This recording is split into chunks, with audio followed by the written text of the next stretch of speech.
We're very pleased with the formability results we got on this fender.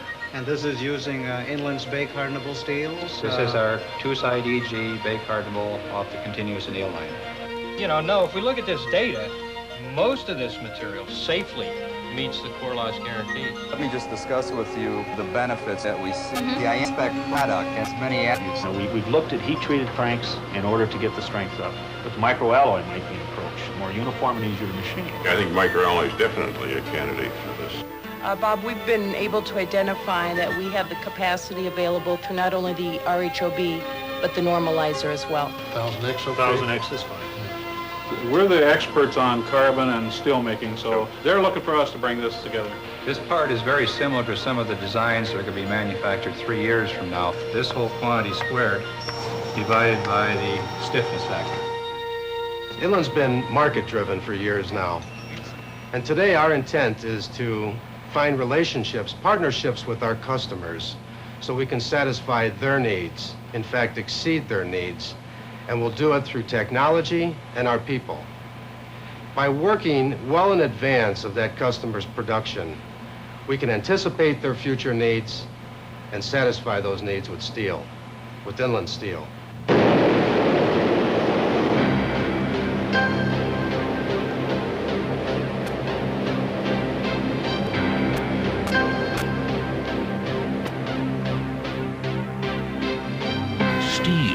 From Inland, the process of manufacturing that steel, fulfilling the customer's needs, begins right here in America's industrial heartland, East Chicago, Indiana. At Inland's Indiana Harbor Works, its one steel-making plant. Since the Indiana Harbor Works opened in 1902, the plant has grown from 50 acres to more than 1,900 acres. Producing more than 6 million tons of steel a year. But the plant's dramatic growth hasn't been in size alone. Steel making and steel makers have gone high-tech in every phase of the steel making process. Extensive research and development, from the latest in computer-aided design and testing to advanced computer-automated process control.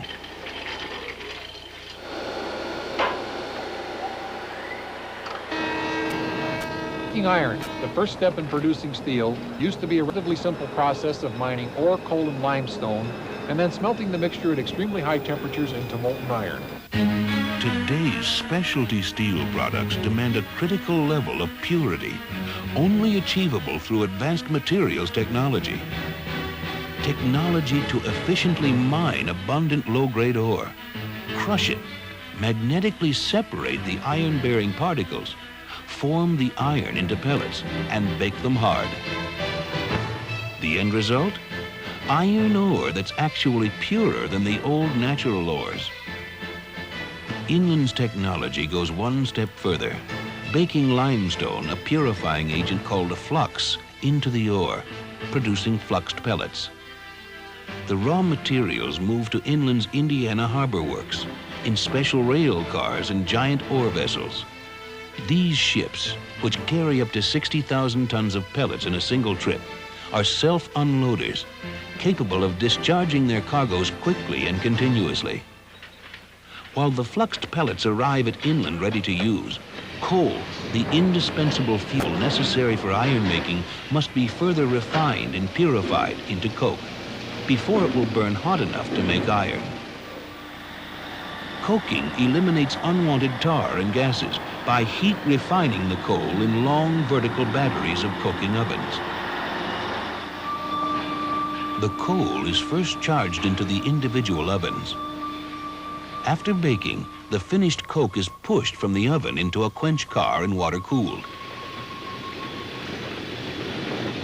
The coke then moves by conveyor to the blast furnace, where steel making begins. Among Inland's 9 blast furnaces is the largest and most advanced iron maker in the Western Hemisphere.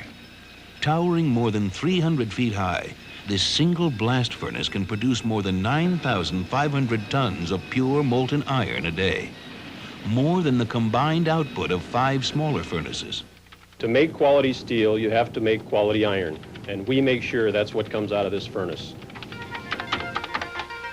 Computers monitor every stage of the process, from the precise quantity of material charged into the furnace to the exact chemistry and temperature of the hot metal. In one continuous process, the coke and fluxed pellets are conveyor charged into the furnace and blasted with superheated air and natural gas up to 3,000 degrees Fahrenheit. The intense heat melts the limestone in the fluxed pellets. The limestone combines with impurities in the iron to form slag, which then floats to the surface of the molten iron.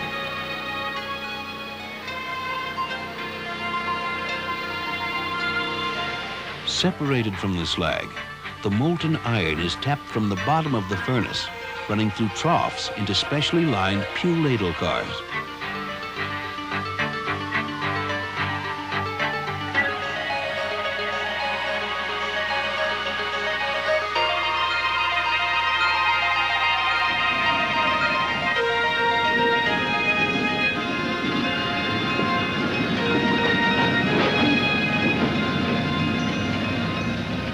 Basic oxygen furnaces, or BOFs, can produce a batch of more than 200 tons of prime steel in about 35 to 50 minutes.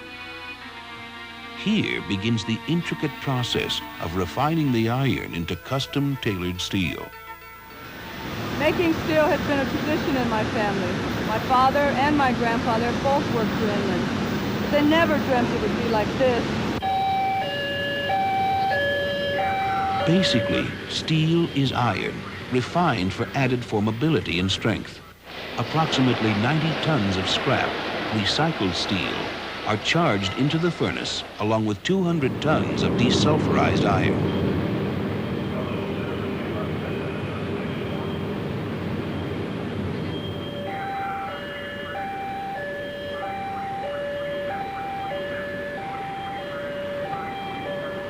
Alloys are added to give the steel special properties. A supersonic blast of pure oxygen is blown into the furnace, producing a powerful chemical reaction at temperatures above 3,000 degrees, refining the iron and scrap mixture into molten steel. Each individual heat is tailored to the customer's exact specifications. Some customers need ultra-pure, low-carbon steel for finer surface quality and formability. To achieve those standards, the steel is tapped from the BOF and further refined in a process called ladle metallurgy.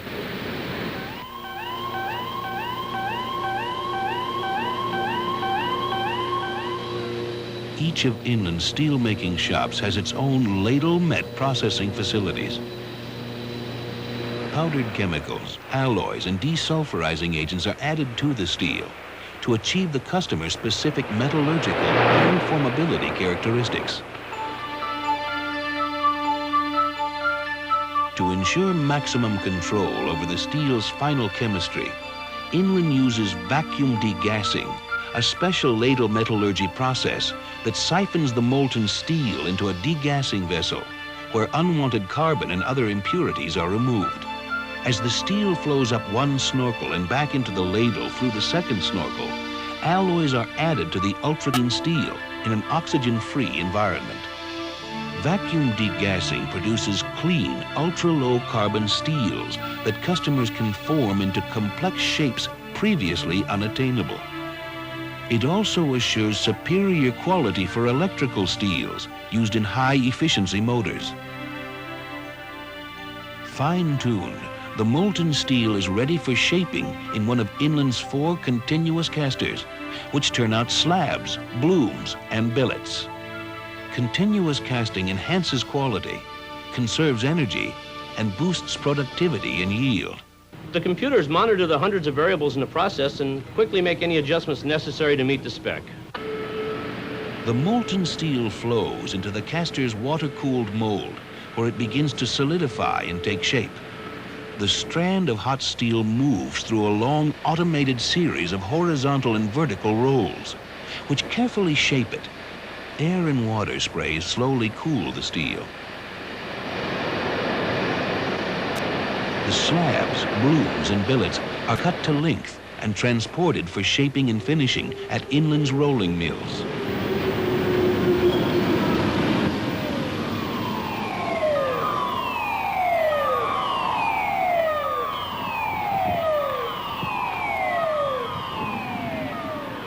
This 9-inch thick slab is about to be rolled into a 3,500-foot-long coil of hot-rolled sheet steel.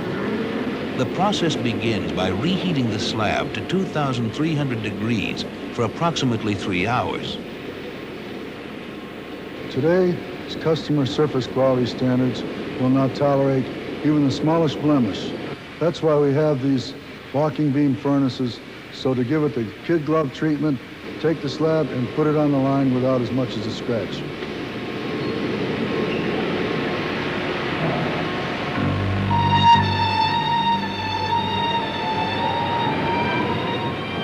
From here, a series of automated roughing and finishing stands, stretching more than half a mile long, roll the slab to sheet steel. Jets of water remove surface scale from the steel as it moves through the rolling stands.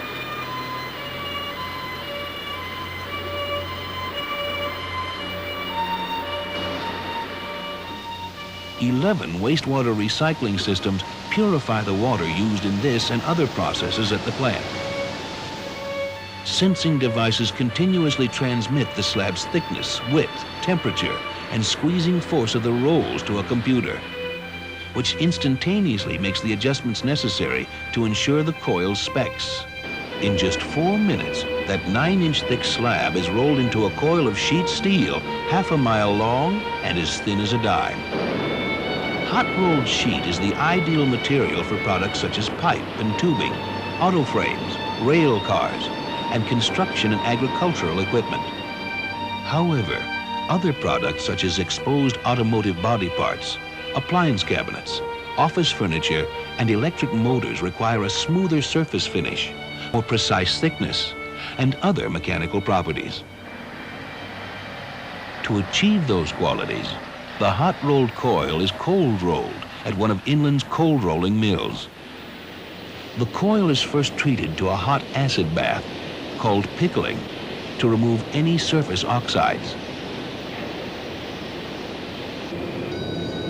Then, without reheating, the coil is cold-rolled in a tandem mill, where tremendous pressure reduces the steel's thickness. Since cold rolling hardens the steel, a heat treating process called annealing is used to restore formability. There are 2 ways to anneal steel. In batch annealing, the coils are slowly reheated for 5 days in large furnaces, where careful temperature control produces the precise combination of strength and formability. Using our advanced continuous annealing process, Inland reduces that annealing time to less than 10 minutes. The cold-rolled steel enters the line and, after cleaning, moves through a succession of heating and cooling processes that lock in the metal structure and strength. This line simply isn't a high-speed replacement for batch annealing. We have the ability on this line through our very accurate furnace and quenching controls to be able to produce a product that has consistent physical properties throughout the entire length of the coil. Once annealed, the steel is lightly cold-rolled in a temper mill to improve its shape, surface, and mechanical properties. Inland's Indiana Harbor Works produces world-class cold-rolled sheet steel. But here in New Carlisle, Indiana, Inland and Nippon Steel Corporation have invested $500 million to build INTEC, the world's most advanced continuous rolling mill. INTEC combines 5 previous steps into 1: pickling, tandem rolling, annealing, temper rolling, and inspection. Our continuous automatic line produces in less than 1 hour what traditionally took 12 days. INTEC produces the best cold-rolled sheet steel in the world. Increasingly, today's customers are requiring cold-rolled sheet steel with the highest corrosion and heat resistance properties. To satisfy specific customer needs, Inland galvanizes or aluminizes the steel. Hot-dip galvanizing packs the steel a bath of molten zinc, while electro-galvanizing applies the zinc coating electrolytically. Both processes offer superior corrosion resistance. Aluminizing, coating the steel with aluminum, provides both heat and corrosion resistance. In addition to sheet steel, Inland produces a full line of plate, bar, and structural steel. Plates are flat-rolled products that are thicker than sheet for greater strength. Structural shapes include the wide flange and I-beams used in building and bridge construction. Today, as a result of continued investment in research, Inland leads the nation in the production of special quality bar products.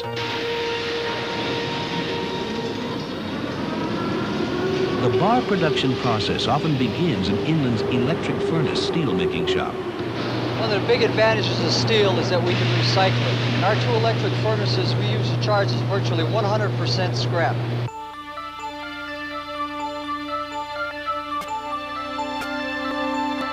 Large amounts of carefully selected scrap are charged into the electric furnace.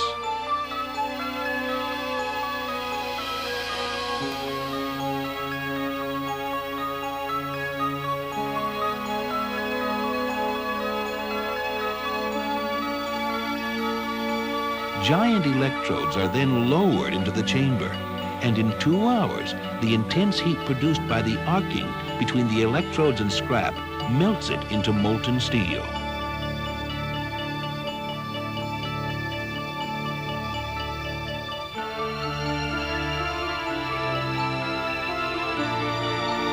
Once the steel is tapped from the electric furnace, it moves to the ladle metallurgy station for fine-tuning, and then on to be continuously cast into semi-finished billets, which are reheated and rolled into a variety of bar products, including round, squares, and hexagons.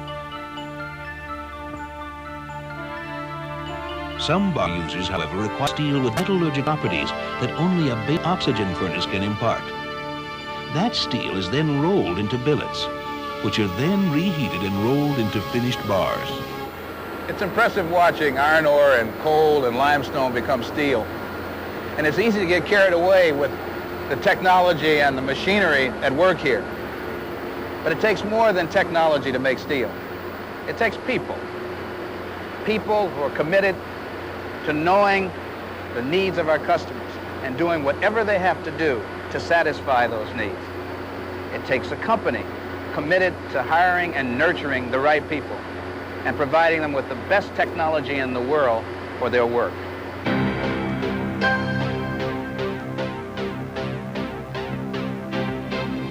The people of Inland Steel understand their role and commitment.